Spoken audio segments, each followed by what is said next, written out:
कक्षा 10 अर्थशास्त्र अध्याय 3 मुद्रा और साख का द्वितीय और अंतिम भाग। विविध प्रकार के साख प्रबंध एक गांव का उदाहरण। रोहित और रंजन ने कक्षा में ऋण की शर्तों के बारे में पढ़ना खत्म किया था। वे अपने इलाके में प्रचलित विविध प्रकार के ऋण प्रबंधों को जानने को उत्सुक थे। कौन लोग उधार देते हैं, कर्जदार कौन थे, ऋण की क्या शर्तें थीं। उन्होंने अपने गाँव के कुछ लोगों से बात करने का फैसला किया। आगे आप उनका लेख पढ़ सकते हैं, देखें आप। 15 नवंबर 2016 हम सीधा उन खेतों में जाते हैं जहां दिन के इस समय अधिकतर किसान और मजदूर काम कर रहे होंगे। खेतों में आलू की फसल लगी हुई है। हम सोनपुर, एक छोटा सा गांव जहां सिंचाई की सुविधाएं मौजूद हैं, के एक छोटे किसान श्यामल से मिलते हैं। श्यामल का कहना है कि उसे अपनी 1.5 एकड़ जमीन को जोतने के लिए हर मौसम में उधार लेने की जरूरत पड़ती है। कुछ साल पहले तक वह गांव के महाजन से ऋण लेता था, जिस पर उसे 5% मासिक ब्याज देनी पड़ती थी। 60% वार्षिक, 12 महीने होते हैं, 12 पंचे 60। पिछले कुछ वर्षों से श्यामल गांव के कृषि व्यापारी से 3% मासिक ब्याज की दर से ऋण ले रहा है। जुताई के मौसम की शुरुआत होने पर व्यापारी ऋण पर कृषि संबंधित जरूरतें मुहैया कराता है, जिसे फसल तैयार हो जाने पर वापस करना होता है।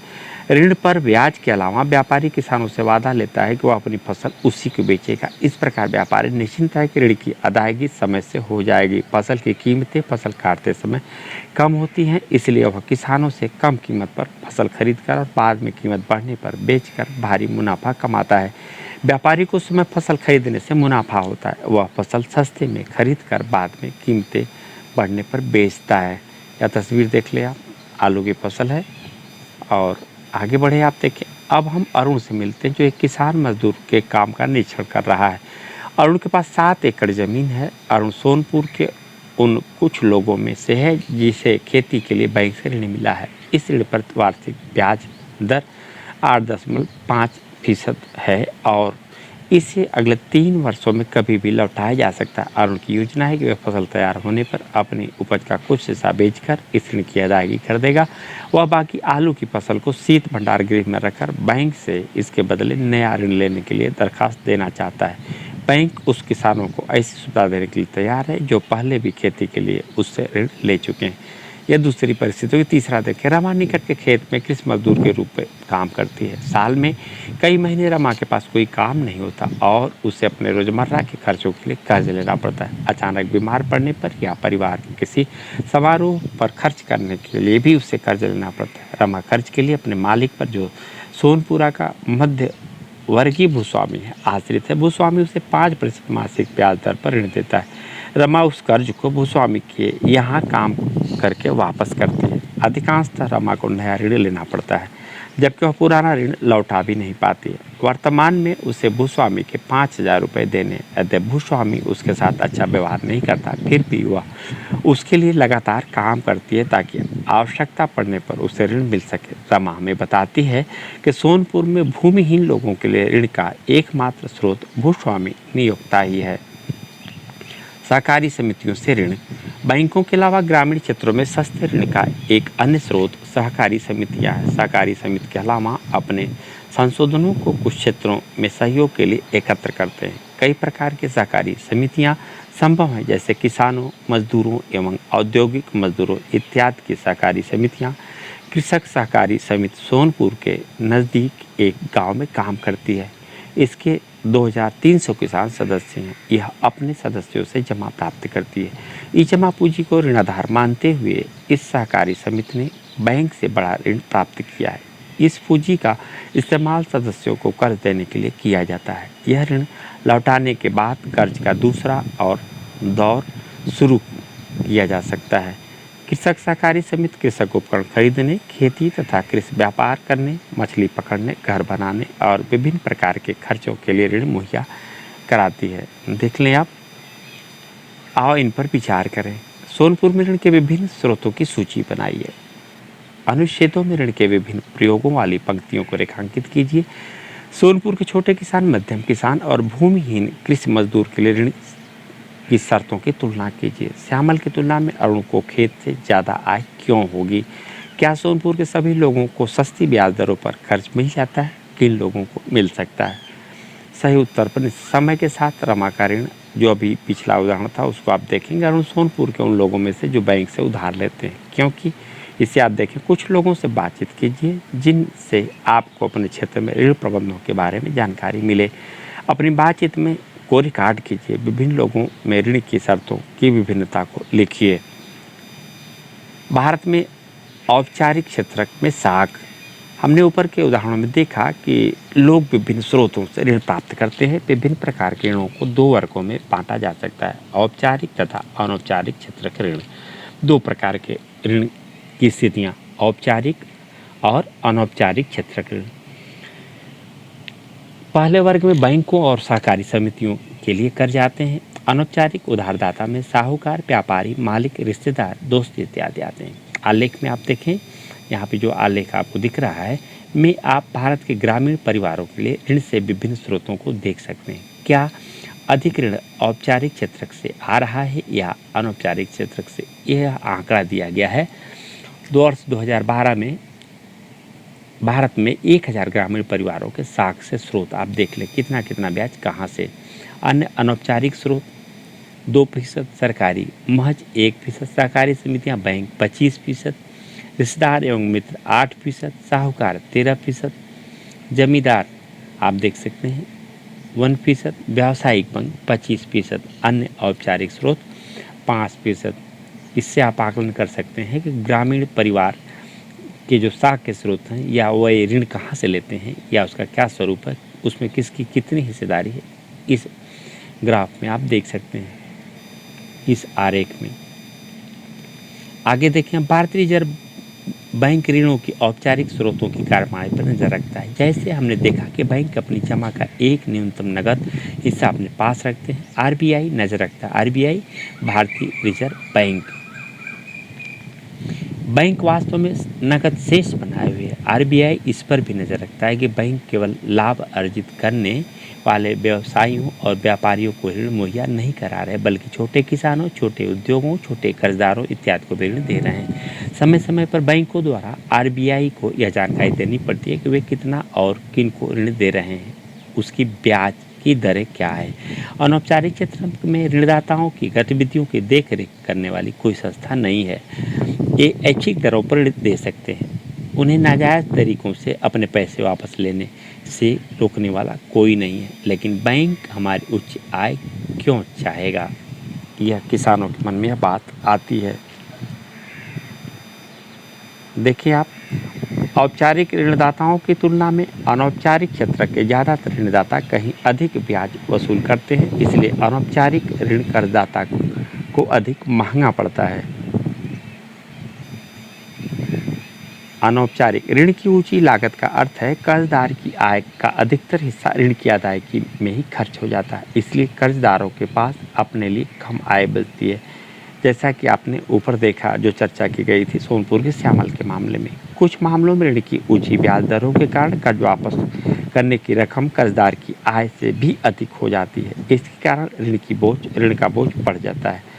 रमा के मामले में देख लें, जो अभी उदाहरण के तौर पर व्यक्ति ऋण जाल में फंस जाता है। ऐसा भी संभव है कि जो लोग कर्ज लेकर अपना उद्यम शुरू करना चाहते हैं, वे ऋण की अधिक लागत को देखकर पीछे हट जाएं।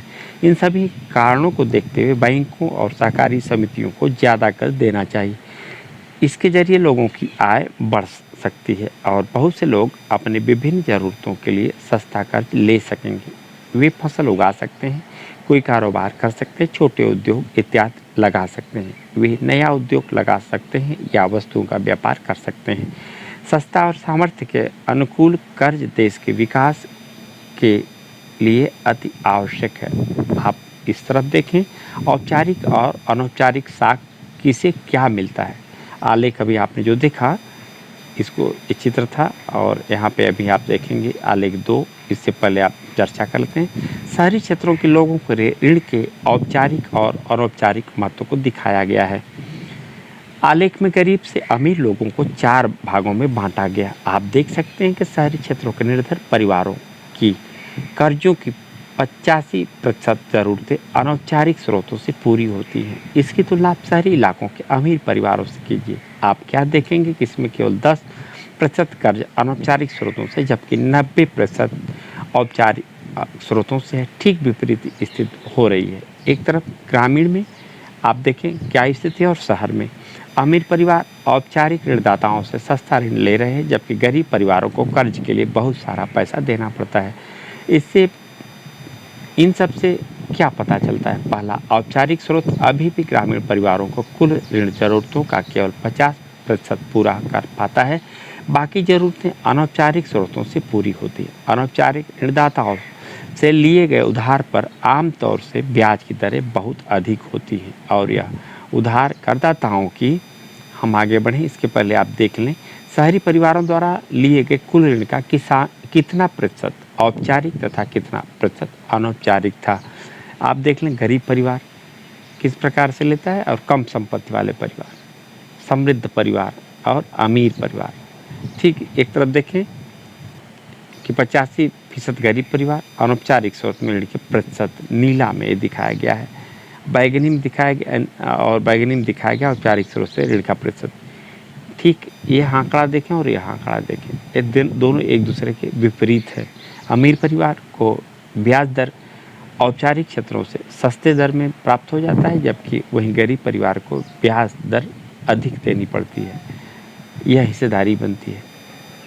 आगे देखें आप, आय बढ़ाने का काम कम ही कर पाता है, इसलिए बैंकों और सहकारी समितियों को अपनी गतिविधियां विशेषकर ग्रामीण इलाकों में बढ़ाने की जरूरत है। यह गरीबों के लिए बातें कही जाए ताकि कर्जदारों को अनौपचारिक स्रोत पर से निर्भरता घटे। दूसरा, यदि एक तरफ औपचारिक स्रोत के ऋणों का विस्तार होना चाहिए तो दूसरी तरफ यह भी जरूरी है कि यह ऋण सभी लोगों को प्राप्त हो सके।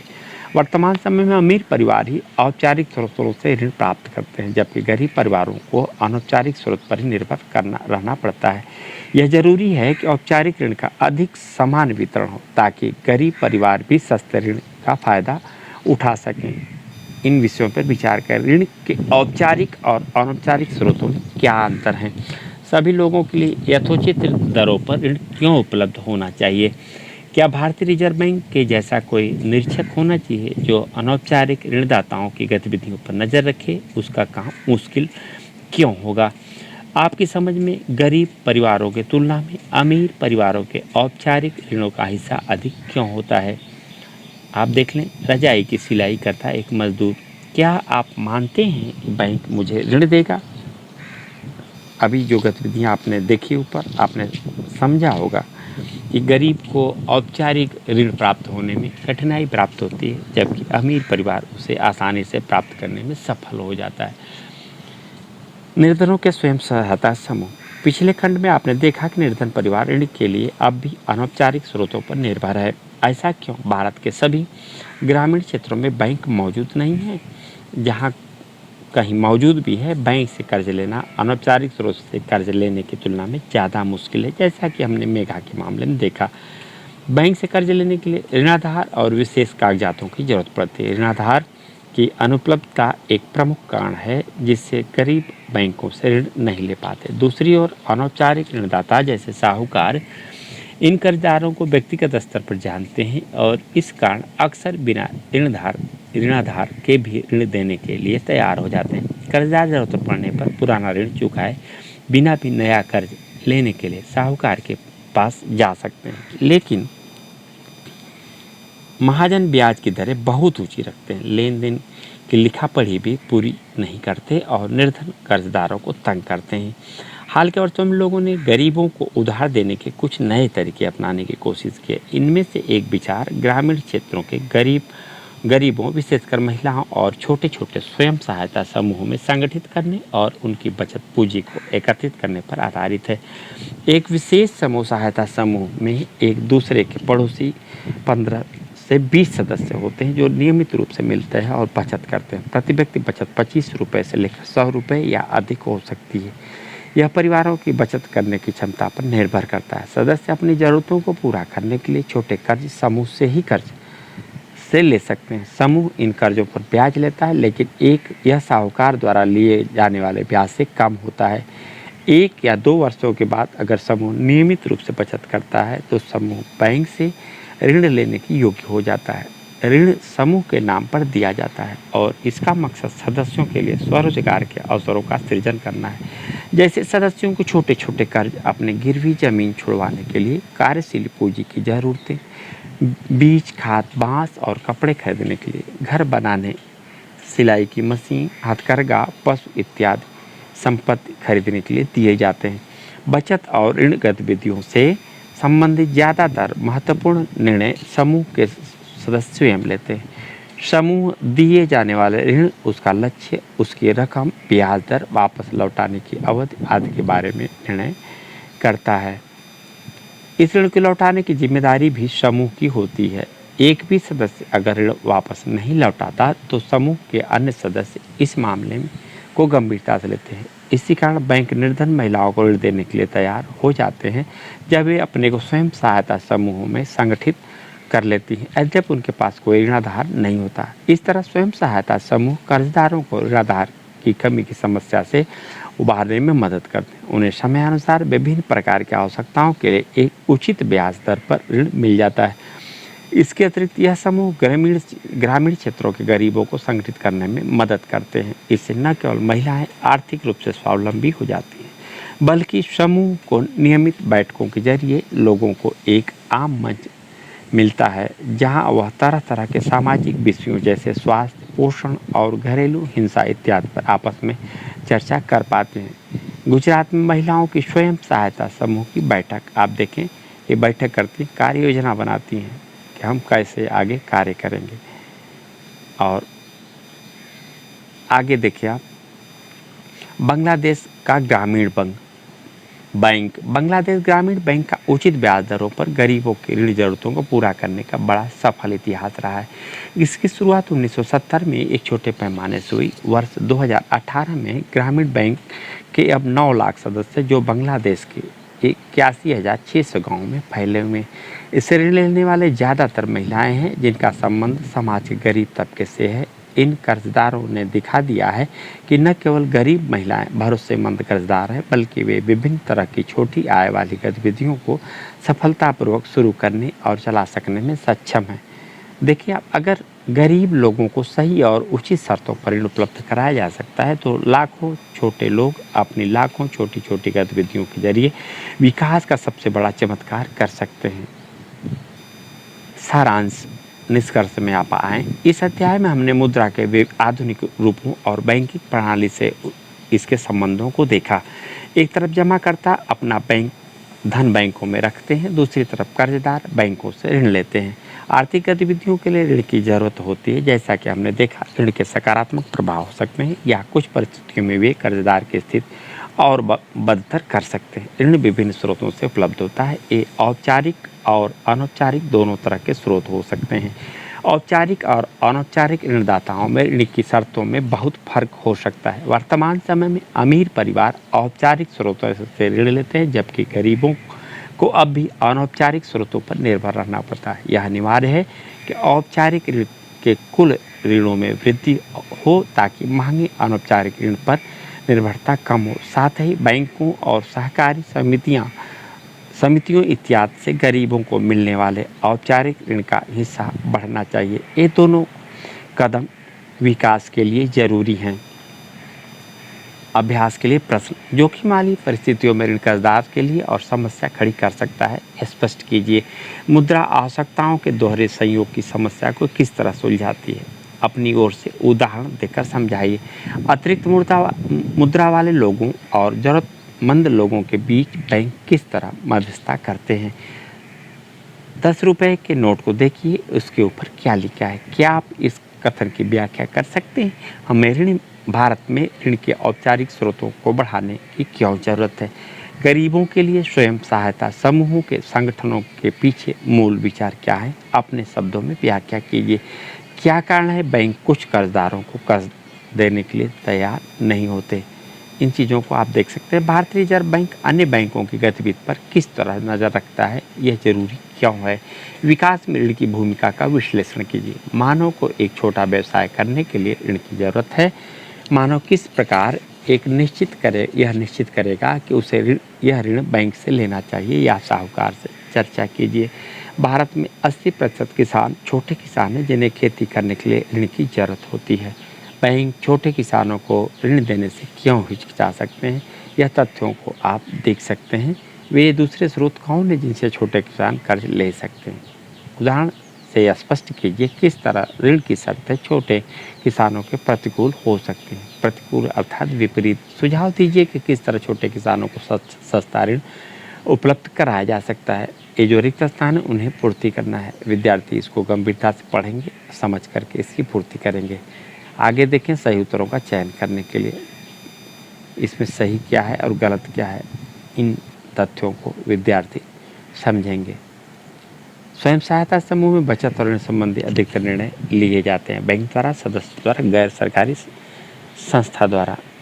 चूँकि निर्णय कौन लेगा? स्वयं सहायता समूह में जो सदस्य होंगे उसके। ऋण में औपचारिक स्रोतों में शामिल नहीं है। औपचारिक स्रोत सहकारी समिति, नियोक्ता। औपचारिक स्रोत में शामिल अब कौन नहीं है भाई? इसमें नियोक्ता। आप देखें बैंक अतिरिक्त परियोजना कार्यकलाप जो तालिका दी गई है इसको आप देखें किस ऋण की ज़रूरतें हो सकती हैं। रिक्त स्तंभों को पूरा करें। व्यवसाय और ऋण लेने के कारण निर्माण मजदूर, कंप्यूटर शिक्षित स्नातक छात्र, सरकारी सेवा में नियोजित व्यक्ति, दिल्ली में प्रवासी मजदूर, घरेलू नौकरानी, छोटा व्यापारी, ऑटो रिक्शा चालक, बंद फैक्ट्री का मजदूर। ये देखें आप लोगों को दो वर्गों में विभाजित कीजिए, जिन्हें आप सोचते हैं कि बैंक से कर्ज मिल सकता है और जिन्हें कर्ज मिलने की आशा नहीं है। आपने वर्गीकरण के किन कारकों का उपयोग किया इसे आप देखेंगे और ऋण लेने के कारण और किसे आसानी से ऋण मिल सकता है और किसे आसानी से ऋण नहीं मिल सकता है। और इसी के साथ यह मुद्रा और साख का अध्याय 3 कक्षा 10 अर्थशास्त्र पूर्ण होता है।